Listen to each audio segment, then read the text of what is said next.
I'm unlocking the code for you to go and chase big snapper in the shallows. I'm going to share all my secrets. This video is honestly going to help you catch so many big fish in those shallow conditions, so stay tuned. Oh my God, Jesse. Oh my God. Oh my God, Jesse. Oh my God, Jesse. Oh my God, Jesse. Are you kidding? That's 30 seconds. Listen, open bail arm. Open bail arm. So chasing big snapper in the shallows. A lot of people don't believe us when we come back and we say we've caught, 70, 80 centimeter plus fish in under 5 meters of water. They just don't believe it. But the reality is most of those bigger fish a lot of the time spend their time feeding in shallow water conditions. And I'll share with you a few tips that are really going to help you catch a lot of these big fish and kind of the right way to go about how you target the fish and the gear that we use. So step number one, and this is one of the most important things to focus on, is you really need to be fishing in the right areas. Now, for a lot of you, this area might not be directly out the front of where you live. You might have to travel a little bit up or down the coast, but what you want to be looking for are those rubbly areas in shallow water conditions that sit off the back of beaches and headlands, okay? There's a few areas where if you come out your local bar, you have these big vast expanses of sand. That doesn't work for shallow water snapping. You need structure because that holds the bait and that's where the snapper will come to. So now you can use technology like Navionics and use all the shaded relief and those kind of reveal settings where it shows you that 3D imaging of the coastline all around Australia, in fact all around the world if you want to pay for it. But the great thing is if you use this software, you can find these areas, and I'll show you right now of what rubble looks like in the shallow waters. So depending on where you live, if you zoom in and go around all of your local coastlands, you'll find areas, small congregated rubble in the shallows, and that's where those fish will hold. The best thing is if you can find isolated patches of rubble, which I'll show you right now, those locations are really good to fish because the fish congregate in this small structure in the shallows, making it much easier to target them rather than these huge vast expanses of rubble where the fish could be anywhere. So finding patches of rock in the shallows, really kind of honing in your focus is the key. Okay, so once you've found the location that you're going to fish, number two, it really comes down to the gear. The gear that you use is as equally as important as the location that you're fishing. If you go too heavy, if you use the wrong leader, you use the wrong jig head, you won't catch these fish in the shallow water conditions. For an example, the locations that we like to fish are sub 10 meters, sub 15 meters, sometimes as shallow as 2 to 3 meters. We're never really fishing jig heads any heavier than like a 1/8. In fact, I've always wanted to find a jig head that is like a 1/12 with a big enough hook size to handle, 7-inch style soft plastics, but they don't exist. So we fish like a 1/8 jig head on like a 5/0 hook. And the concept is when you're fishing in the shallows for big snapper and you're in 8 to 10 meters of water, don't think of that as the depth that you're fishing. Just think that you're fishing the top 1 to 2, maybe 3 meters of water, because that's where those big fish will be. They'll be pushing up schools of bait fish when they're aggressively feeding and they sit very high in the water column. I see right there, that's a bait school that's pushed up high. The snapper is sitting off the bottom mid-water column, and we're finding those, marking them either on the down scan or the side, but preferably just having your high chirp on. Finding the bait school, finding those big fish sitting high off the bottom, and then throwing your plastic in there, and it's usually game on. In fact, we've had moments in time where we've seen giant snapper feeding and sitting on the surface of the water. You can see their fins out of the water. I've caught them in the shallows trolling for mackerel back in the day on shallow divers. Big snapper in the shallows, feed very high in the water column. Super light jig head, incredibly important. Your leader, you must use a fluorocarbon, and I wouldn't advise going any heavier than a 40 pound. We like to fish a super high quality 20 or 30 pound fluorocarbon, and fluorocarbon really it allows your jig head to sink correctly because the line sinks itself. Fluorocarbon is translucent by nature, and it has a super high abrasion resistance. Now, if you didn't realize, there's a difference between the leaders. You can have a monofilament, which has some stretch and floats, great for topwater fishing, and then fluorocarbon, which has a high abrasion resistance, so when it's running across the rocks, it's got more chance of standing. It's translucent in the water, and it sinks, so it really helps when you're using those lighter jig heads. So run a fluorocarbon leader. I wouldn't advise going any heavier than 20 or 30 pound. And when you're buying your fluorocarbon leader, buy the best quality you can find. Don't go cheap. Just spend the money, it's worth it. Third bit of gear is your spinning reel outfit. We like to use 4,000 spin reels. Now, I'm a Shimano guy, always have been. If you're a Daiwa guy, it doesn't matter. Just if you're using quality gear, we use 4,000 spin reels. I love my Twin Powers. They do the job incredibly well.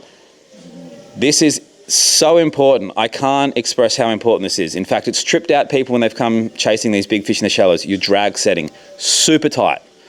I'm talking super tight. Like when you're pulling line off your spool, you almost don't want to be able to pull that line off the spool. That's how tight you've got to go. And the reason being, you catch a 90 centimeter snapper in 5 meters of water with light line, light leader, that guy is going to be heading straight for the ground to try and destroy your setup. He's going to try and rip that jig head out. He's going to do everything in his power to break free.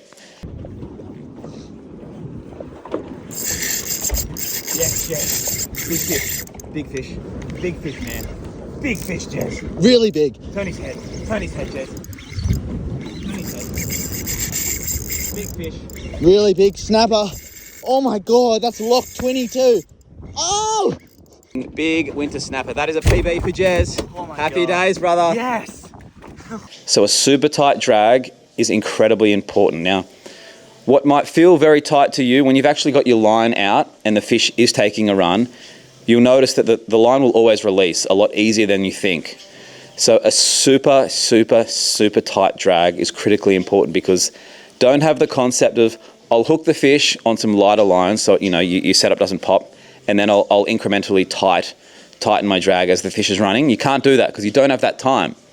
Super tight drag and go as hard as you can. Give them no slack line, high rod tip to keep their head up, and that's going to help you land a lot more fish. I very rarely get dusted these days. I used to get my ass handed to me all the time because I went too light on the drag and I gave the fish almost too much respect. Don't respect them, go hard. But respect the fish when it's in the boat and release it kindly if you want to do so. Or you can feed the family, whatever suits you.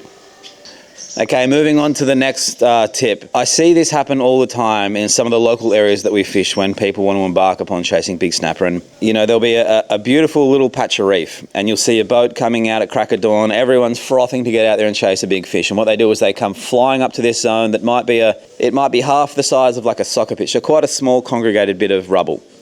They come flying up to it, tunes blasting, all the boys are frothing, and they just rock up to the reef, right on top of it, and they start sounding around. It's like you have just fucked that zone completely. You can't be doing that. You can be as excited as you want driving out to the zone, you blast those tunes, have a hell time, but when you getting close to the zone, stealth mode. You've got to be the ninja, super stealth, super quiet. So what we do before we get to a zone is I always stop like 500 meters or a kilometer away, okay? And we stop and we just go, okay, let's get the boat ready. Even though we're not near the mark, we get our boat ready. I always put the boat in neutral, get the gear ready, get everything out of the way, make sure lines are just everyone is ready to go to battle.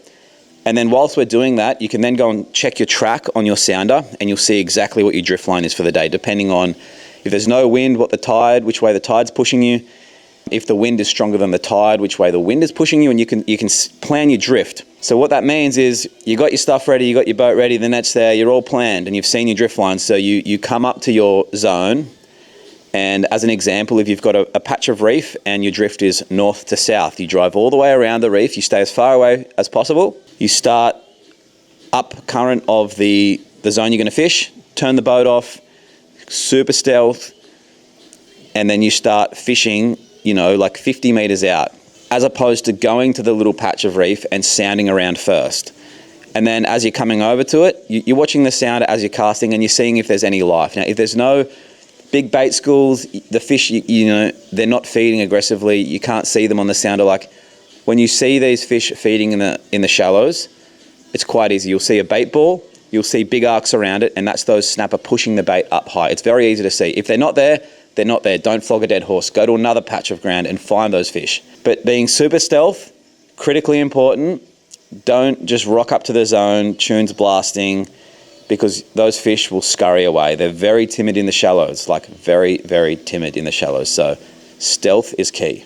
Now, when we talk about what a key bite window looks like when you're chasing big snapper. Now, I've been trying to debunk this myth for a long time, but there's a few things that get me super excited, and these are the conditions I look for when I'm chasing big snapper. When I see all of these stars aligning, I know that it's game on, and most of the time, it's produced the results. One of my favorite things to do is look for this. If you see a big change in the swell movement and the wind, for an example, if you see that there's an incredible weather window on a Friday morning, okay, or a Saturday morning, and you have a huge swell coming that afternoon or the following day, this change happens. The fish can feel that, maybe that barometric change in the pressure, and they know everything's about to get real nasty. There's big swell coming, it's gonna get super turbulent. So if you can pick those days leading up to a big weather, like a big change in the weather, like a big swell, a big storm or anything like that, that's a really good time to fish. It's no different for people who chase mangrove jack and barra. Like, the barometric pressure starts to build and those fish seem to know that and they feed aggressively. Now, obviously low light conditions is key too. Fishing early morning, late afternoon, they're the two. Like, I would never be chasing big snapper in the shallows in the middle of the day. It just wouldn't happen. Never really had much success. I'm sure you will have the odd session where it may work, but I always choose early morning, late afternoons. And I love to find those windows just before a big swell event. When it comes to moonrise, you know, moon above, moon set, all that kind of stuff, it's great if you can time those bite windows. There's a few apps that we use, one in particular called Nautide, Nautide, I think it is. That's handy, that can tell you the key bite windows. But in saying that, if you get out to your zones early mornings and late afternoons and it's saying it's not a key bite window, I've still had incredible sessions where it's saying that it's a slow bite window. But again, just because it's those low light conditions, the fish are feeding aggressively. And then we love going out when we've got these beautiful glassy days. And I've had a lot of sessions, like really good sessions on those beautiful glamour days, but I do find in the shallows when there's a bit of turbulence, so the water is stirred up a little bit, it's got that kind of green hue, you can almost see a bit of bait and stuff kind of being washed up because there's a little bit of wind, a little bit of swell. That's a really, really helpful factor because the snapper, they're not aware of your presence as much as they would be on a beautiful day where there's no wind, no swell, okay?